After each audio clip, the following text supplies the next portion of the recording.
How's it going, everyone? Nick from Comic Culture here. We're going to do Nick at Night, my weekly non-spoiler comic book review show. We got a large stack of books to get through, so let's get into it. Coming up next.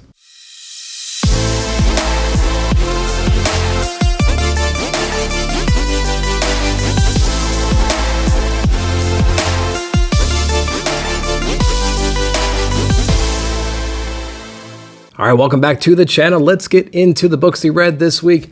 I'm gonna go ahead and put my grading bar up. As I go through the books, I'm gonna put the cover of that book on that grading bar so you know how I feel about them, how they stack up with the other books I read that week. So let's get into Marvel first. And the first and only book we read this week from Marvel was X-Men issue number 15.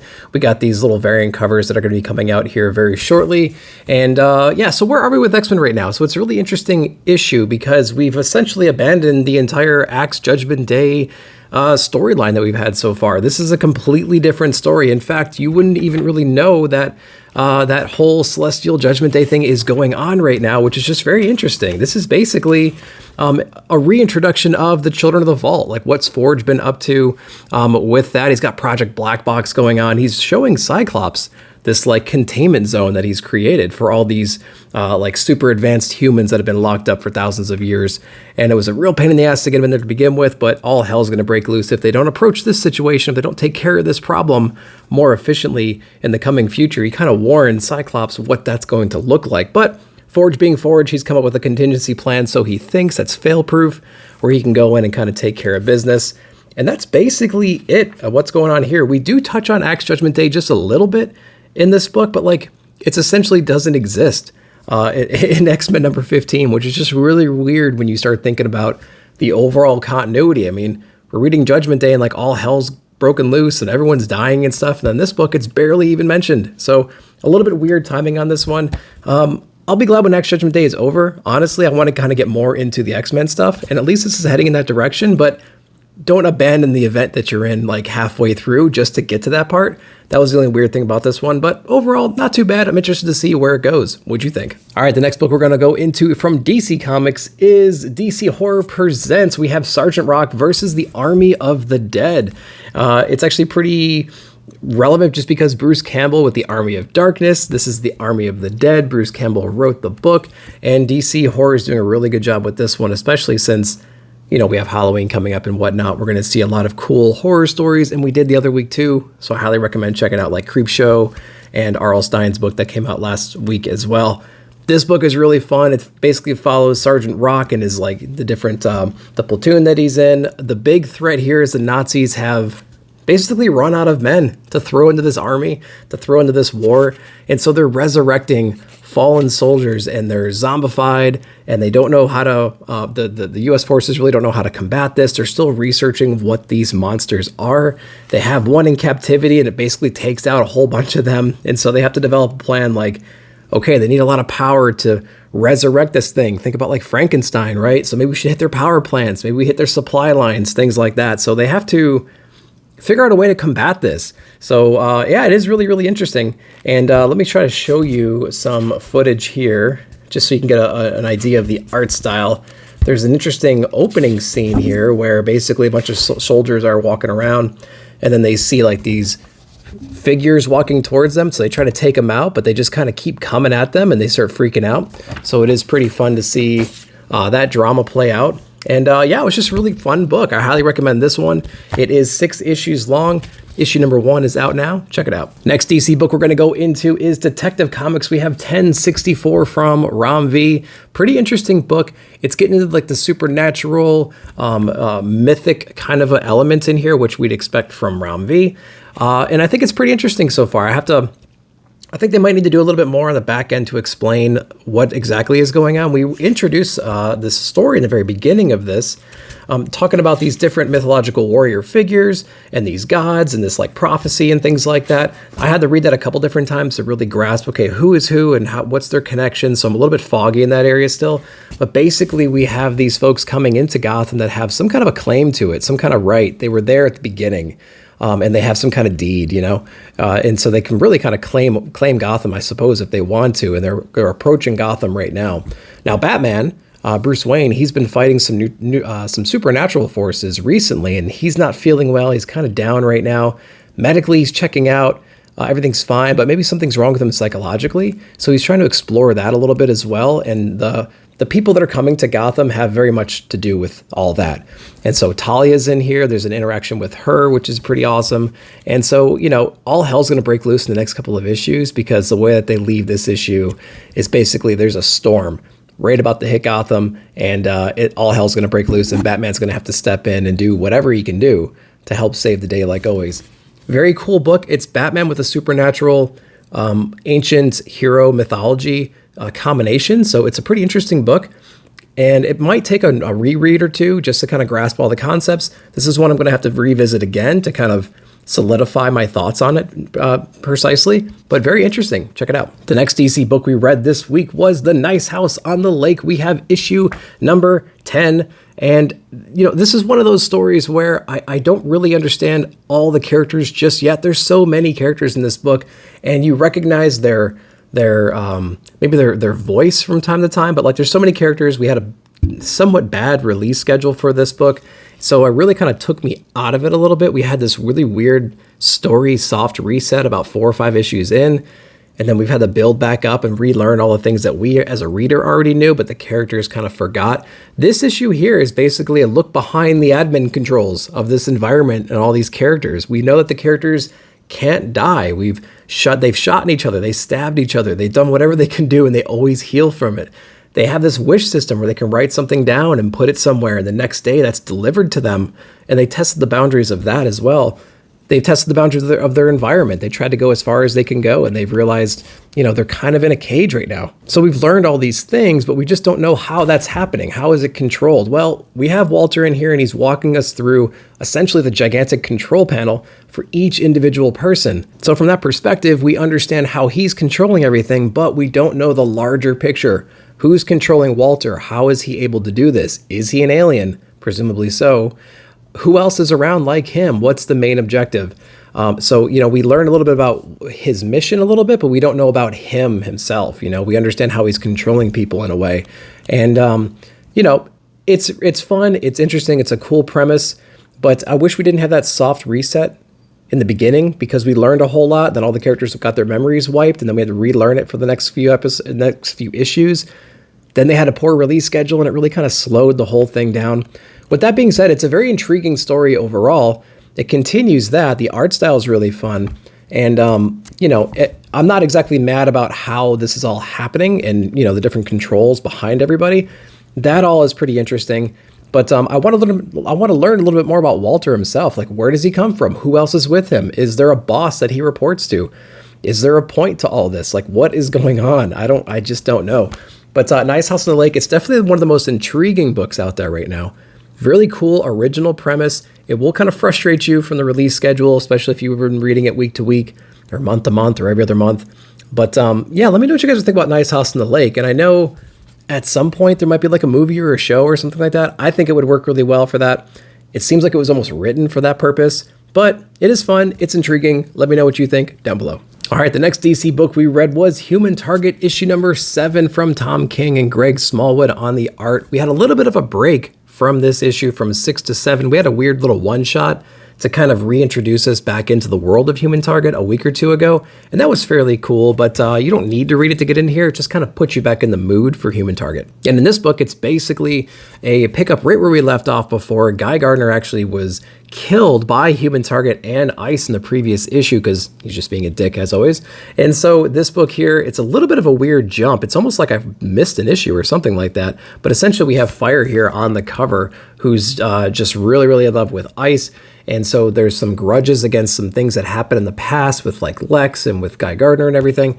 And so we're still trying to figure out the mystery of who poisoned Lex, who was actually Human Target in disguise. And so it's this whole big burner mystery right now. And Fire is really putting our Human Target through the ringer right now, making sure he's just like a good guy because she doesn't want Ice to be hurt. So there's this whole beginning of this, essentially like this date almost that they go on. He's trying to pull information out of her because she's a suspect. And in turn, she's just trying to flirt with him and really kind of get him to do the wrong thing. And he doesn't play that game. He doesn't play that game. He's already with Ice and everybody knows that.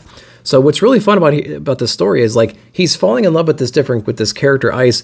He's not quite sure if she's really involved or not in this attempted murder of him, or this eventual murder of him.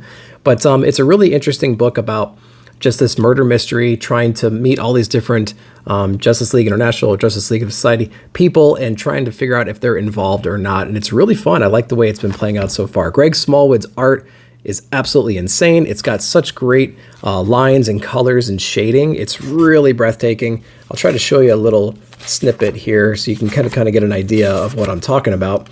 There's a lot of weird things going on in this particular issue, but you can just see the line work and the shading and everything going on in here, and the paneling. It's really fun to see this art style, and the covers are always really beautiful as well. Human Target, it's a really fun read. Tom King, you know, he's hit or miss for me at this point, but this one is definitely a hit. So was like Supergirl Woman of Tomorrow. I really would recommend those two books. This one is a pretty good one. I'd check it out. Next DC book we read this week was Sandman Nightmare Country, issue number 6 from James Tynion IV. And I was honestly almost about to kind of give up on this whole series in general. The first arc was interesting, but like it wasn't a book I was just dying to read from issue to issue. It was always kind of like middle ground for me, I think, when I look back at it. So I was a little bit dreading this issue, honestly, but after reading it, it kind of piqued my interest a little bit more because it's essentially not abandoned the original arc of the first arc of the story. It has reintroduced a few different characters, but it's also bringing some of the details of the first arc into it in an interesting way. So at least that was fun. But basically we have our, what is it, Madison Flynn, I think it was the original female character in the book. She was having all these, what she thought was hallucinations.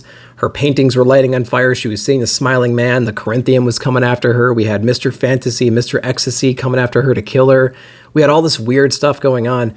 This book kind of flashes forward a little bit from what I understand after reading it, and we're following this guy who writes a lot of these stories. He's an outsider in the community that he's in. He's kind of like looked down upon amongst all these like models and fashion people and rich people taking selfies and drinking wine all day. And so he's kind of, he has the same kind of grudge against them that they might have against him, which I think is an interesting dynamic. But he's approached right now to help write this really scary story or screenplay or something like that about this girl that was just murdered in the previous arc of the story. He actually meets someone very, very interesting in here, this other female character, and she's really kind of mysterious and just odd. You learn very quickly what she's up to in this book. You know, he's trying to write a story about this girl. He doesn't really know too much about her. He's going to interview like some of her college friends, and she makes a really funny point in here. She's like, if you died and somebody wanted to make a story about your life, would you think that your college friends or whatever would be the best source of information about who you really were as a person? And I was like, well, okay, yeah, good point. So her plan is, why don't you just ask her? And so it's a very interesting way that she actually tries to make that happen in here. She knows exactly what she's up to. There's a lot of witchcraft. There's a lot of weird like seance kind of things in here. She has her own purpose, her own goal, her own motivation to do this, to help this guy out. You see how that plays out through here. But now that she's kind of exercised this ability of hers, who's going to come after her now? Is that going to alert anybody in the, supernatural world that she's tampering in places that she shouldn't be tampering in? And so we're going to go see the outcome of that in future issues. Pretty cool concept, a nice little change of pace from the first arc, I would say, but still ties to the first arc a little bit. So yeah, let me know what you thought of it if you read it. Next DC book we read this week was DC versus Vampires issue number 9. And I'm digging these kind of event books like this, like Deceased or DC versus Vampires. It's pretty interesting. I don't like the crisis events, ironically. I like it when they're a little bit more close to home, a little bit more apocalyptic. And I like to see all the super powered people like your Supermans and your Supergirls and your whoever's, right? I like to see them just off the table, because what that does is it allows a lot of these like B, C, D characters to come up, like these humans that are just really, really good at what they do. We have Green Arrow in here, just kicking complete ass. We have Steel in here, just doing a great job. We have a variety of the Bat family in here. Now, some of them are actually turned into zombies and some of them aren't. So we get to see them kind of play that out in here. But we have an opportunity to see just like your average people just kicking some ass. And I think that's really awesome. And so that's a really cool story about how we have our basic human kind of characters really going above and beyond and taking care of business however they can because they know nobody else can do it and they are just stepping up to the plate. And so we have these really cool moments in here where like Oliver's just setting up shop and he's like, all right, I'm going to take out as many of you guys as I can because I'm going after you, man. And this is what's happening and you're going to have to deal with it. And it's just super fun to read those kind of stories. I like it when the stakes are impossibly high and we have all these guys stepping up to the plate to try to take care of business, and it's just fun. Then the art in here is absolutely incredible. I showed you that just a few minutes ago. We have a lot of different factions of heroes going in separate directions to kind of attack this threat however they think it should be attacked, which I think is pretty fun because they're not exactly unified. They want to make it a better place, but they all have their own revenge missions that they're exploring right now. The end of the story, the very last page on here, there's a really interesting little twist in the dynamic that we understand right now between the humans and the vampires. And we're approaching Gotham. We have some of our Gotham heroes coming in right now. And there's a really cool twist at the very end. I can't wait to see how that exactly plays out. That's going to be really cool. Very, very interesting DC event right now. If you're sick of like the main DC continuity, mainstream stuff that's going on, pick up events like Deceased and DC versus Vampire. It kind of flips the script on everything, and it's just kind of refreshing, so check it out. And the last DC book we read this week, man, we read a lot of DC books this week. The last one we read was Superman Space Age. This is book number 2, and it's an awesome killer book, man. We have Mark Russell on here, we have Mike Allred, and we have Laura Allred on the colors as well. If you read the first Space Age book and you enjoyed it, I think this is just as good as the first issue. At least I had a very similar experience.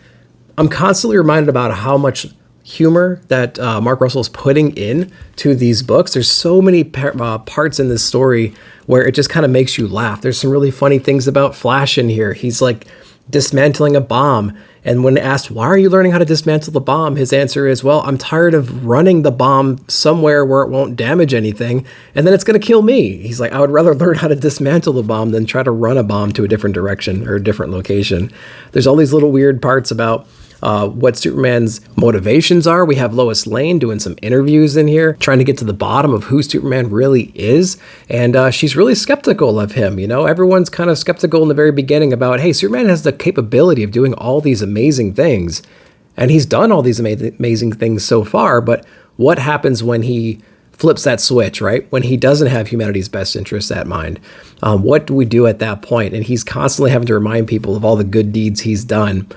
Just to kind of gain their trust. It's kind of a two-way street here, you know? He's trying to just do the right thing, but people are very skeptical of him so far in here. What's also fun about this issue is we have a lot of Batman too. We have a lot of things about what he's been doing. We have Maxwell Lord introduced in here as well. We have the repercussions of that transition of power in Wayne Enterprise and what Batman does to kind of combat that when he sees corruption starting to build up in here. There's, of course, a lot of Justice League stuff going on in here as well. We have Brainiac showing up, talking about the end of the world and what we're going to be doing about that and how it's really just inevitable and everybody should just accept it and take it for what it is.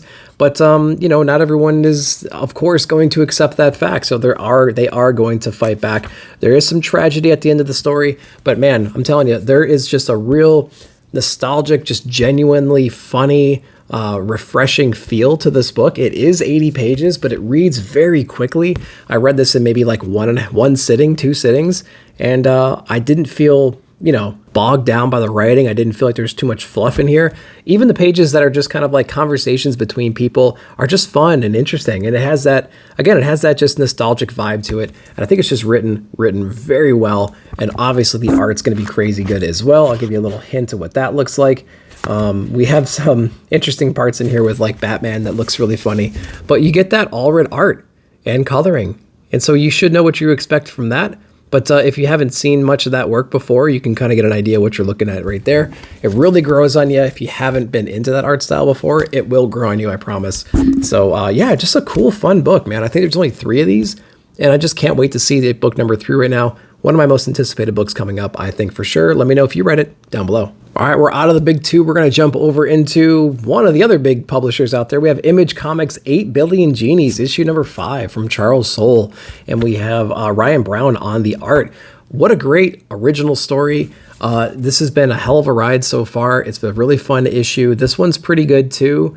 I'd say the first like 3 are the best. 4 was kind of down just a little bit, and 5 is bringing it up just a tad. We get introduced to a very interesting character in the last issue, and we get his origin story in here. He's kind of like the idea man. But I think we all are familiar with the basic premise right now. One day everybody gets a genie that pops up, and just kind of all hell starts breaking loose because people start wishing for the most ridiculous things ever.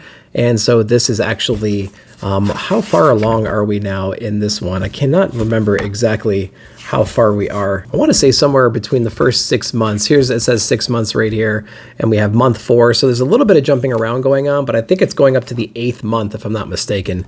And then we're going to kind of see later about what happens in the first 8 years. So they're using that 8 motif a lot in here. So we're on book number 5 of 8. So we get our introduction of the Idea Man. We got his origin story. We saw him in the last issue.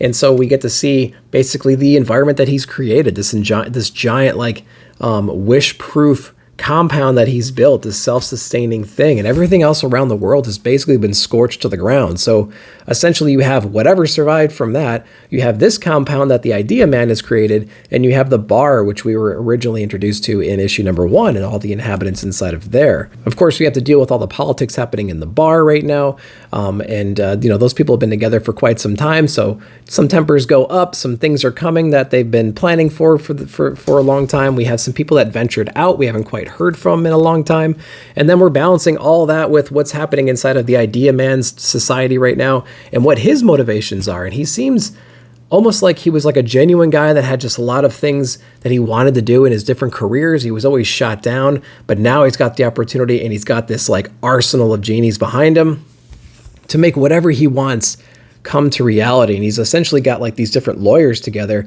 so he can phrase his next wishes very, very precisely to get the outcome that he wants. Because in previous issues, we did learn that the genies have certain rules around the wishes that you can make. They can't completely override other wishes, perhaps, or there's these different sets of rules that we've learned over time. And he's come up with like a loophole almost. He actually makes them almost like a contractual agreement that, hey, I'm going to word this in a way that you can't then say, oh no, it's not going to work because of these other little caveats that we've developed as genies. So it's really funny to see what he's cooked up here. And so it is pretty interesting. It's almost like reading a contract, and it's executed, and we get to see the result of that ask that he just wished for. So it is pretty fun. It's a really interesting, evolving story for sure. I think we're going to go into the next 8 years, I think, right now. So it was the first 8 months in this book. We're going to go into the first 8 years. Man, it's going to be insane to see what's going on in the first 8 years for sure. So check out 8 Billion Genies. The hype is real on this one, I'm telling you. It's not just like a get issue number 1 and then forget about it because the hype's over. No, it's continuing on through issue number 5. We only have 3 more issues after this. Jump on now and get those second prints, third prints, whatever it is, because it's just a generally good story. Check it out. All right, let's go into some AWA books next. We're going to go into a book that I think is one of the best books out there right now. We have New Think, issue number 4. AWA is putting out some crazy good stuff right now. We have Greg Harwitz on the writing on this one, and what a cool cover on here. So if you can't exactly see what's going on in here, we basically have like cavemen with a fire, and above the fire is essentially like an iPhone or a smartphone with all the different apps on there. And there's a speech bubble coming out of the leader right here talking about this device to the crowd here. And it really sets up the stage for what this story really is. It's all these different tribes and everything talking about the advancements, what's going to be coming later in the future. And it's very relevant to the people that are telling the story. Like right now we have some people in the desert walking around with like jugs of water on their head. You know, they're mostly naked. They're in the desert. This is what they do. This is their daily ritual to get water. The leader of the tribe here is talking about, you know, in the future, people will have water carried from great reservoirs through tubes and pipes into the earth, and they can just turn a lever and hot water comes out or cold water comes out. In fact, there's going to be so much water that they're going to use it to make their grass greener around them. You know, things like that. Then as you keep turning the page, you're going to be learning about, here's like a hunter trying to provide some kind of buffalo meat or whatever it is to his family, and the mom's sitting here with all the different kids around here talking about in the future there's going to be gigantic places where there's going to be cuts of meat from every animal around, every vegetable, Every fruit's going to be available. It's going to be right there all the time, every type of fish. And in fact, they're going to be throwing it away. There's so much of it. And then it moves into like the medical field right here. We have this eerie scene of like this mother that probably died during childbirth along with the baby. And they're talking about, you know, there's going to be places where people can go when they're sick, and there's going to be magical fluid that's pumped into their body and magical things that they eat that are going to cure all their ailments and things like that. So it's basically everybody in the past talking about everything that the future is going to be and how much more secure and just and just better quality of life is going to exist in the future. You just know there's a curveball coming, right? Because we do live in a society right now where it's never been better than this. It's never been better than this if you go back, if you look historically speaking. And yet there's always something to complain about, right? And so they set up this whole story about, hey, in the future, things are going to be great. It's like this utopian society. We're all going to get along. Everything's going to be provided to us. We're not going to need for anything. We're not going to want for anything. And then, but as always, the utopian structure completely crumbles because we just need chaos, apparently. As a society, as a race, as a species, we need some kind of a chaos. So believe me, we're going to find something to complain about, and that's what this book is about at the very end here. And of course, it ends with this insanely wide blank page. Like, what is the future going to hold for us from our perspective? Really great, introspective book. Very interesting story overall. Issue 1, 2, and 3 were equally as brilliant as this one. Highly recommend New Think. Check it out. All right, we're going to jump over into Boom Studios next. We're going to start with a new #1 from Christopher Cantwell. We have Briar issue #1, and this is basically like a twist on Sleeping Beauty in a way. We have this princess right here who actually falls trapped to a pretty classic motif. You know, she's loved in her family, she's loved by the society, things like that. We have this spinning wheel of like the future of destiny or whatever, and she actually pricks her finger and falls under that deep sleep, right? We're used to kind of that kind of storytelling in here. This is more of a story about she doesn't necessarily get woken up by the prince, right? She actually stays sleeping and the whole world around her starts crumbling, right? And so everything that she's known and loved falls away. We have essentially this grave robber who eventually comes over into her area and does something to help reawaken her. It's not necessarily like a knight in shining armor kind of a thing. It's something else. She awakens from there and tries to understand her surroundings. Of course, she doesn't know what time it is. She doesn't know where her family is. She doesn't know how long she's been out. And so it's her just readjusting and going out into the wild now to kind of just get some information, try to, you know, she's been asleep for thousands of years or hundreds of years or whatever it was. And so she's just trying to get reacclimated. Of course, everything that she knew is now gone. Her family's a myth. She's a myth at this point. And so she actually gets some help from some people around her that just want to do the right thing. Of course, there's threats out there trying to take advantage of her. And so we have this adventure between her and this other character going forth and trying to basically just survive at this point. So, you know, it was an interesting concept. It was an interesting story that they were telling. I think they need a little bit more as far as the direction of where we're going with this story. You know, if this girl has been asleep for so long and now she's reawakened and now she's in this environment she doesn't recognize that's covered in threats. Thankfully, she met the few good people early on as well. Like, where are we going with the story? I don't exactly know. So interesting premise overall, interesting art style, really cool cover. That's pretty awesome. Let me know what you guys are thinking about this one. Where do you think the story is going to go? And what do you think about this new #1? Let me know down below. The last Boom book we read this week was Grimm. We have issue #5 from Stephanie Phillips. Got that awesome Jenny Frison cover. She's been doing a great job on these covers. So I've been collecting all of them. There's also an unlockable version out there if you are lucky to get those, which are essentially just like the virgin covers of these. So this is actually one of my favorite issues of the run so far. We get a nice little origin story and we get a bunch of answers about how our main character has these powers that no other deaths have, essentially these other Grimms have.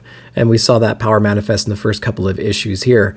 We learn a little bit about her family. We learn a little bit about Death himself in here. And we understand the power struggle in hell between Death and Death's sister, who we are also introduced to in the previous issues. So we learn a lot about family dynamics in this one, and which I think is interesting, and I think it helps push the story forward a little bit because we had a lot of questions going into issue #5, and I think that this issue was definitely needed because, you know, we can only live with that mystery for so long before we kind of get bored in a way. But this issue is a gigantic battle issue, which is probably why I liked it so much. And we have like this Grandpa Death here versus versus like this other gigantic demon from hell that we were introduced to a couple of issues ago. And it's just so cool. It's so cool to see how that all plays out in there. We have like that classic panel right there of like a father figure standing up and protecting his daughter against like the horrors of the world, right? And so we get that classic paneling right there. So we're going to explore it going forward. I think it's probably going to slow down the next issue or two and then pick back up to finish off the run. Issue number 5, the story overall, it's okay. It's interesting. This issue, again, like I said, definitely piqued my interest a little bit more than the previous issues. This is probably the most excited I've been about Grimm so far, but and I'm not so sure I'm going to be super excited for issue number 6 because I know it's going to slow down a tad from this, just how storytelling goes. But I'll probably stick it out, see what's going on. Let me know if you're reading Grimm down below. All right, and the last book we read this week was from Aftershock. That's right, I actually got an Aftershock book. Hell is a Squared Circle. What a great book this was. We have this great time period in comics right now where we have these amazing wrestling books. We have Duo Powerbomb, one of the best books out right now. We had Crimson Cage, one of the best books that was written earlier this year, and I think it started last year if I'm not mistaken as well. Now we have Hell is a Squared Circle from Chris Condon. So what's going on inside this book? It's essentially a classic motif. We have this guy who's really trying to work his way up through the ranks right now. He's an alcoholic. He's a drug abuser. He doesn't have a great family life right now. He's got presumably an ex-wife and a daughter who he's kind of estranged from. His agent's not really working for on his side, he thinks, his manager rather. He wants to be bigger than he really is, but he's got so many internal demons right now, really kind of holding him back too, and he's really blaming everybody else around him instead of himself. But there's this inner monologue, there's this inner commentary where he kind of accepts the fact that he might be, also preventing him from being everything he could possibly be. So it's pretty cool little internal struggle, and we see how it manifests outward, and it's just a spiral of chaos. From an art perspective, holy cow, it's really, really brilliant. I'll show you something in here, perhaps related to the wrestling aspect of this, so you can see what's going on. Now, it is extra wide right here because we got these prestige formats, but it's really fun. It's really high energy. It's real dynamic. There's lots of action. There's lots of just like kinetic panels in here. And so you can really feel the movement, which is what you really need inside of a wrestling book. You need to feel those moves. You have to kind of put the pieces together between the panels of how things are happening. And they do a really good job of doing that in here. The story ultimately starts off as like this betrayal story, almost like this guy said, hey, I'm going to, maybe we should do the next fight like this, the next match like this. He might have had his own, motives to want to do that, and his own way of screwing the other guy over. It doesn't quite go according to plan. Some tragedy happens after that. Some revenge happens. And then we have this moment where he's trying to do better throughout his life. He's trying to learn from his past because he wants to be part of his daughter's life. He wants just to be better for himself. And so he kind of tries to forget the past, but the past definitely catches up with him at the end of the book here. But it's really beautifully written just to kind of show you that, despite your best efforts, sometimes the things that you've done in the past always kind of creep back up and bite you. But yeah, what a great book this has been. It is a one-shot, so I am sad to see it go, but I'm glad we got it. It's extra sized as well, and I don't mind that at all because each page was just really beautifully drawn. And again, the story was just brilliant. So check out Hell is a Squared Circle. Highly recommended. Prestige format, one shot from Aftershock. Check it out. So that's everything I read this week, and those were my thoughts. Let me know down below in the comments what you read and what your favorite books of the week were. Let me know. But as always, we appreciate you watching the video. Like, subscribe, share, hit that bell notification to be alerted of future videos. We'll see you all in the comments.